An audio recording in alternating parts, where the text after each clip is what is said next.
Welcome to the Tech Egg. Don't get scrambled. Enjoy the video. You start while the switch is docked and the TV is on the right input. That matters because split screen needs HDMI video output. Once done, sign into the primary profile and confirm Minecraft is updated so local multiplayer is supported. Make sure at least one extra controller is paired. You can sync it via the Joy-Con attach or wireless pairing.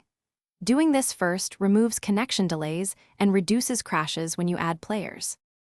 Once the world is loaded, press Start or the right Joy-Con plus button on the extra controller to join. You must do this from the controller itself so the game assigns a local player. Make sure each controller signs into a different local user slot if required by the system. This prevents profile conflicts. After all controllers connect, go into Options Right Arrow Video to set split orientation and HUD scale, so each player has clear view and comfortable UI spacing. You finish by saving and testing interactions. Walk, open inventory, and place a block so you confirm control and camera assignment. If any player shows a black or frozen screen, disconnect that controller and reconnect, then reopen the world. Sometimes a quick reboot of the console clears persistent sync errors. Also be aware that 4-player split can reduce frame rate, so make sure you avoid heavy redstone or large render distances for smoother play.